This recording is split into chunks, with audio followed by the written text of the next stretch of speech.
Cancer শব্দটি শুনলেই আমরা আতঙ্কিত হয়ে যাই। বিশেষ করে কিডনিতে ক্যান্সার হয়েছে এটি শুনলে তো কোনো কথাই নেই, কারণ আমরা কিডনির প্রতি সবাই মোটামুটি সংবেদনশীল।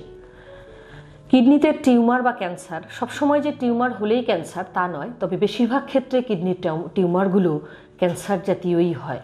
এখন আসি যে কিডনিতে টিউমার বা ক্যান্সার কেন হয়। প্রথমত আসি, জেনেটিক কারণ তো একটি থাকেই, যে আপনার যদি শরীরে জেনেটিক্সের কোনো ত্রুটি থাকে বা বংশগত কোনো ত্রুটি, জিনগত ত্রুটি যা আপনি বংশ পরম্পরায় পেয়ে থাকেন, সেখান থেকে হতে পারে। বয়স একটি ফ্যাক্টর, সাধারণত এগুলো বেশি বয়সেই হয়, 50 থেকে 70 বা এই ধরনের বয়সে গিয়ে হয়। বয়সের একটি ব্যাপার আছে, যাদের হাই প্রেশার আছে তাদের হবার সম্ভাবনা বেশি। যারা ডায়ালাইসিসের রোগী, ডায়ালাইসিস করছেন, কিডনিতে সিস্ট আছে, তাদের ক্ষেত্রে বেশি হয়। আবার অনেকে ইন্ডাস্ট্রিতে কাজ করেন, যাদের অ্যাসবেস্টস বা ক্রোমিয়াম বা ওই টাইপের কোনো জিনিসপত্র বা সাবস্টেন্সে এক্সপোজার থাকে, তাদের বেশি হয়। ওবেসিটি, অতিরিক্ত ওজন, ওবেসিটি বা যাদের ওজন বেশি তাদের ক্ষেত্রে হওয়ার আশঙ্কা বেশি। এখন আসি কিডনিতে টিউমার। অনেকেই প্রশ্ন করেন যে আমি তো বুঝতেই পারি না, কিভাবে বুঝতাম বা কিভাবে বুঝবো। প্রথমত হচ্ছে যে বেশিরভাগ ক্ষেত্রেই কিন্তু ক্যান্সারগুলো উপসর্গবিহীন থাকে শুরুর দিকে। আজকাল যেহেতু আমাদের দেশে আলট্রাসোনোগ্রাম অ্যাভেইলেবল, তাই দেখা যায় যে অন্য কোনো রোগের কারণে আলট্রাসোনোগ্রাম করতে গিয়ে রোগী হুট করে জেনেছেন যে তার কিডনিতে টিউমার আছে। তার মানে উপসর্গ অনেক ক্ষেত্রে থাকে না, হঠাৎ করে আলট্রাসোনোগ্রাম বা সিটি স্ক্যান করতে গিয়ে ধরা পড়ে, এটি একটি। আর কিছু গ্রুপ আছে যাদের প্রস্রাবের সঙ্গে রক্ত যায়, যারা বলেন যে রক্ত যাচ্ছে। অনেকে বলেন যে পেটে চাকা হয়েছে, কেউ কেউ বলেন যে পিঠের পেছন দিকে বা কোমরে ব্যথা হয়েছে। আর যখন টিউমার অনেক বড় হয়ে যায় বা ছড়িয়ে যায়, তখন কিন্তু রোগী অন্যান্য উপসর্গ নিয়ে আসেন, যেমন ফুসফুসে ছড়িয়ে গেলে কাশি নিয়ে আসতে পারে, কাশির সঙ্গে রক্ত নিয়ে আসতে পারে।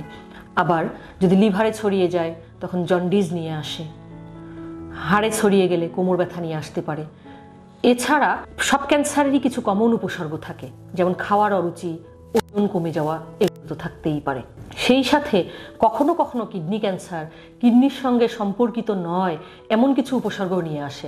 দেখা যায় রোগীর দীর্ঘদিনের জ্বর ভালো হচ্ছে না, হাই প্রেশার কোনো ওষুধে ভালো হচ্ছে না, জন্ডিস কোনো কারণ খুঁজে পাওয়া যাচ্ছে না, এরকমও আসতে পারে।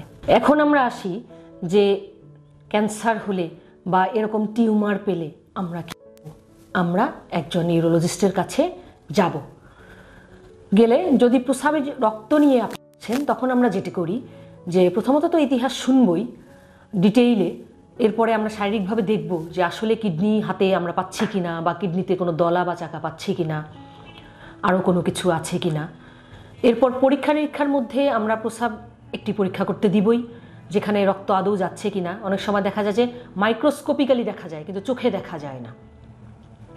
এরপর আসি একটি রক্তের পরীক্ষা দিয়ে থাকি, সিবিসি, হিমোগ্লোবিন দেখবার জন্য যে ব্লিডিং যদি হয়েই থাকে তাহলে রক্ত শূন্যতা হয়ে গেল কিনা।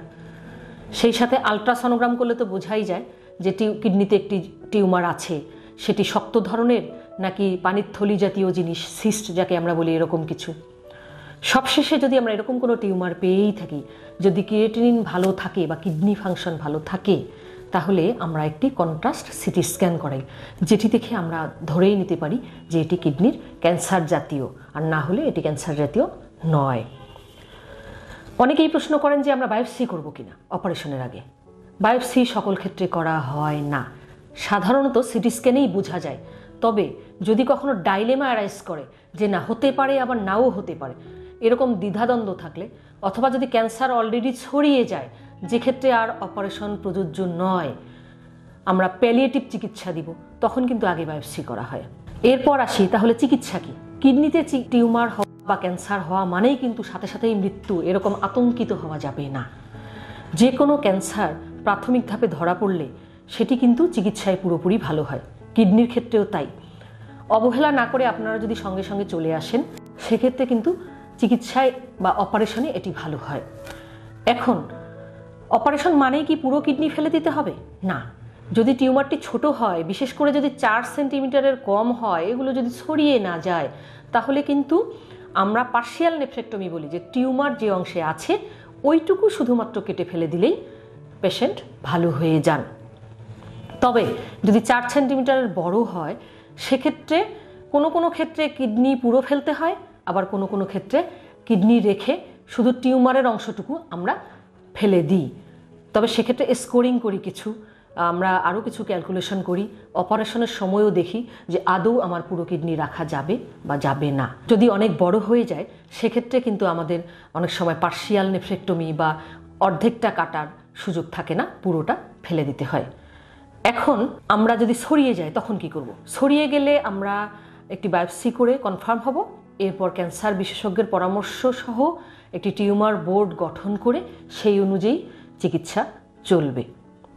তাই কিডনিতে ক্যান্সার হলেই আতঙ্কিত হব না যে আমি শেষ, এরকম নয়, বা প্রস্রাবের সঙ্গে রক্ত গেলেই আমি শেষ, এরকম নয়। আপনি যত দ্রুত সম্ভব একজন নিউরোলজিস্টের পরামর্শ নিন, দেরি করবেন না যাতে এটি ছড়িয়ে না যায়, বেশি বড় না হয়। তাহলে আর্লি স্টেজে ধরা পড়লে সঠিকভাবে অপারেশনের মাধ্যমে এটিকে অপসারণ করলে পুরোপুরি ভালো হয়ে যাওয়া সম্ভব। ভালো থাকবেন, সুস্থ থাকবেন। ধন্যবাদ। নিয়মিত স্বাস্থ্য বিষয়ক পরামর্শ পেতে আমাদের চ্যানেলটি সাবস্ক্রাইব করুন এবং বেশি বেশি লাইক ও শেয়ারের মাধ্যমে সবাইকে আমাদের সাথে সংযুক্ত হওয়ার সুযোগ করে দিন।